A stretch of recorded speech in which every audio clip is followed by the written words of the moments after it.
అన్న చెప్పండి, మీకు ఇన్ని సంవత్సరాల నుంచి కష్టపడతా ఉన్నారు కాంగ్రెస్ పార్టీలో, ఏంటి పరిస్థితి అసలు? నిజంగా ఒక 20 సంవత్సరాల నుంచి మేము నిరంతరంగా కాంగ్రెస్ పార్టీ జెండా పట్టుకొని కాంగ్రెస్ పార్టీలో ఉండుకుంటా కాంగ్రెస్ పార్టీ కోసం పనిచేస్తూ ఉంటే 10 ఏళ్ల కింద మేము రోడ్డు మీద కూర్చోవాల్సిన పరిస్థితి వచ్చింది. అదే పరిస్థితి మళ్ళీ అధికారంకి వచ్చినాక మైపాల్ రెడ్డి చేయనంత అదే పరిస్థితి వచ్చింది. ఎందుకంటే నిజంగా కాంగ్రెస్ పార్టీ అధికారంకి వచ్చింది, ప్రజల కోసం మేలు చేస్తున్నాడు, అన్ని పథకాలను ముందుకు తీసుకెళ్దామంటే మైపాల్ రెడ్డి ఎక్కడెక్కడ అడ్డుకుంటా ఉన్నాడు.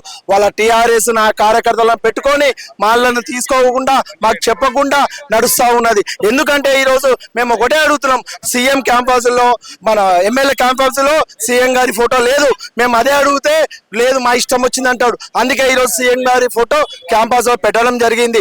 మరి ఎందుకు మేము కాంగ్రెస్ పార్టీ నిజమైన కార్యకర్తలు అంటే మీకు అంత ఆలుసు? మీకు అప్పుడు తొక్కేసారు, అంచు వేసారు, ఇప్పుడు అంచేసారు అంటే మీ బీఆర్ఎస్ నాయకులు అంటే పైకి తీసుకొద్దాం అనుకుంటారా? ఊరుకునే పరిస్థితి లేదు. కార్యకర్తలు ఓపిక పట్టినాం. రేవంత్ రెడ్డి గారు మీకు ఏదైతే కనుక చెప్పారో విలువ ఇచ్చినాం. ఇంతవరకు నేను ఒక స్థానిక ఎంపీటీసీని, నేను గుమ్మడల మండలి ఎంపీటీసీని. మరి అక్కడ స్థానికంగా ఇంతవరకు మాకు ఫోన్ చేసి ప్రోగ్రామ్ చేసింది లేదు. ఇష్టం వచ్చిన వాళ్ళు టీఆర్ఎస్ వాళ్ళని పెట్టుకొని ప్రోగ్రామ్ చేస్తూ ఉన్నాడు. ఎందుకని అడుగుతా ఉంటే మా ఇష్టం అంటున్నాడు. అభివృద్ధి పనులు మేము లేమా? అభివృద్ధి పనులు మేము ఇంకా కంచెలు వేస్తున్నామా? మీరు మాకు చెప్పకుండా మీ టీఆర్ఎస్ వాళ్ళతో నేను గ్రామ సభలు అంటే మీ టీఆర్ఎస్ ప్రతి ఊళ్ళలో పంపించి లొల్లి పెట్టడం జరిగింది. ఎందుకు? ఏం తప్పు చేసాం కాంగ్రెస్ పార్టీ? ఈ కాంగ్రెస్ పార్టీ నిరంతర ప్రజల పాలన, ప్రజల కోసం 10 ఏళ్ల నుంచి రేషన్ కార్డు ఇచ్చింది లేదు. నిన్న రేషన్ కార్డులు ఎన్నో రేషన్ కార్డులు వేయడం జరిగింది, ఎన్నో డబుల్ ఇళ్ల కోసం పైసలు వేయడం జరిగింది. మరి ఇవన్నీ దృష్టిలో పెట్టుకొని కాంగ్రెస్ పార్టీ ఎక్కడైతే ప్రపంచంలో పైకి వస్తున్నది, మరి ఇలాంటి కార్యకర్తలు అంచు వేస్తే కాంగ్రెస్ పార్టీ లేకుండా పోతుంది అనేది మీ ఉద్దేశమా? నిజంగా మేము ఒప్పుకునే పరిస్థితి లేదు. అధిష్టానం దీన్ని గుర్తించాలి. నిజమైన కార్యకర్తలు పటంచేని కాపాడాలని మేము నిరంతరంగా పార్టీ కోసం కష్టపడుతున్నాం. జెండాను వదిలే పరిస్థితి లేదు. జెండా కోసం పనిచేస్తూ ఉంటాం. ఇలాంటివి ఉంటే మేము ఖచ్చితంగా అదే జెండా తీసుకొని ఇక్కడ నుంచి గాంధీ భవన్ దాకా రావడానికైనా సిద్ధంగా ఉన్నాం. మీరు ఆలోచన చేయాలి. మళ్ళీ ఒకసారి ఈ విషయంలో మీరు ఆలోచన చేయకపోతే కఠినమైన నిర్ణయాలు తీసుకోవాల్సి వస్తుంది. మేము కార్యకర్తలు తలుచుకుంటే అన్ని చేయగలుగుతాం. మీరు మరొకసారి ఆలోచించుకొని మైపాల్ రెడ్డి మీద ఖచ్చితమైన చర్య తీసుకోవాలి. మరి అదే జైపాల్ రెడ్డి గారికి సారీ చెప్పాలి, తప్పైందని క్షమాపణ చెప్పాలి. జైపాల్ రెడ్డి గారిని బొల్లారంలో లంజ ఓడక మాట్లాడు అని చెప్తాడు. ఎందుకు కార్యకర్తలను పడాలా? మాటలు పడాలా? జెండా పట్టుకోవడానికి మాటలు పడాలా? ఎందుకు పడాలి? ఎందుకు పడాల్సిన అవసరం వచ్చింది? మేము కార్యకర్తలను కాదా అంటే అప్పుడు పడాలి, ఇప్పుడు పడాలి. ఎవరి కోసం పడాలి? మేము ఒప్పుకున్న పరిస్థితి. దయచేసి పిసిసి అధ్యక్షునికి సూటిగా అడుగుతున్నాం, మేము కార్యకర్తలం కావాలా, మైపాల్ రెడ్డి కావాలా? మీ ఇష్టం సార్. దయచేసి దండం పెట్టి చెప్తున్నాం, మనల్ని కాపాడండి, పటంచరం కాపాడండి, నిజమైన నాయకత్వాన్ని తీసుకురండి. జై కాంగ్రెస్. మీరు స్వచ్ఛందంగా ఏదైతే ర్యాలీ చేస్తా ఉన్నారో, ర్యాలీ చేసే టైంలో బెటాలియన్ సంబంధించిన కానిస్టేబుల్ రేవంత్ రెడ్డి యొక్క ఫోటోను కింద పడేయాల్సిన కారణం ఏంది? దానికి ఎవరున్నారు అనుకుంటున్నారు? దీనికి సూటిగా మైపాల్ రెడ్డి గారు ఫోన్ చేయడం జరిగింది. క్యాంపస్కి వెళ్తున్నారు, ఫోటో పెడుతున్నారు, ఫోటో పెట్టనియద్దు, ఫోటో పెడితే బాగుండదు అని చెప్పడం జరిగింది. అప్పుడప్పుడే సిఆర్పిఎఫ్ మా కార్యకర్తల మీద దాడి చేయడం జరిగింది.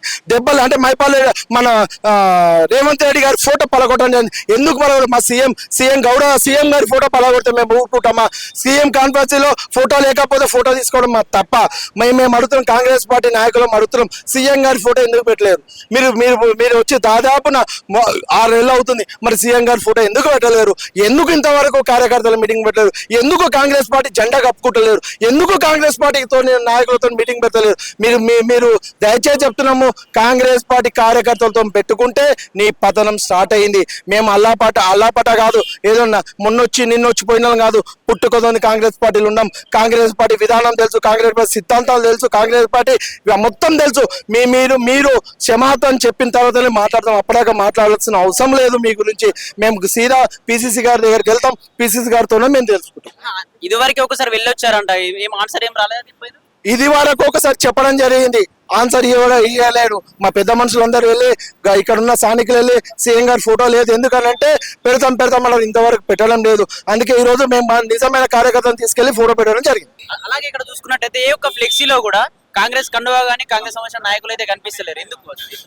కాంగ్రెస్ పార్టీ అతను కాంగ్రెస్ పార్టీ కాదు కదా, అటు ఇటు ఉన్న వ్యక్తి కదా, అందుకే కాంగ్రెస్ పార్టీ జెండా కప్పుకోడు, కాంగ్రెస్ పార్టీ కండువా కప్పుకోడు. ఇక్కడ చూసుకున్నట్టయితే కాంగ్రెస్ సంబంధించిన ఫ్లెక్సీ, కాంగ్రెస్ సంబంధించిన ఫ్లెక్సీలో ఎక్కడ కూడా కాంగ్రెస్ కండువా లేదు. ఒక 2-3 ఉన్నారు. మైపాల్ రెడ్డి కాంగ్రెస్ కండువాతో ఉన్న ఫోటో లేదు. అక్కడ చూసుకున్నట్టయితే కాంగ్రెస్ సంబంధించిన ఫ్లెక్సీలో BRS state leader Gudem Madhusudan Reddy గారికి ఏం పని అని చెప్పి కార్యకర్తలు అయితే ఆగ్రహంగా ఉన్నారు.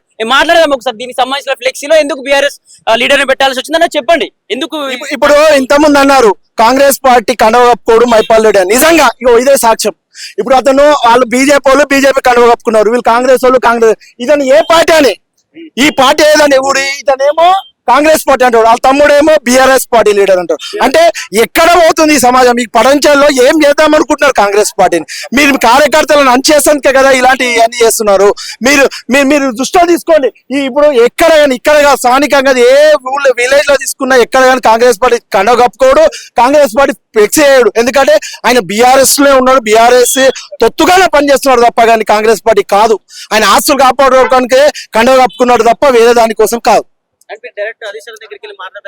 ఖచ్చితంగా లాస్ట్ తీసుకెళ్ళినాము. ఇప్పుడు పిసిసి గారు అందుబాటులో లేరు. పిసిసి గారి 24th నాడు హైదరాబాద్ కు వస్తున్నాడు కాబట్టి ఖచ్చితంగా గాంధీ భవన్ కి వెళ్ళి మాట్లాడుతాం. అందరం తీసుకెళ్లి కార్యకర్తలు నిజంగా వెళ్ళి మేము చేసిన దానికి మాకు పరిష్కారం చేస్తారా చేయరని సీదా పిసిసి గారి దగ్గర తీసుకెళ్తాం.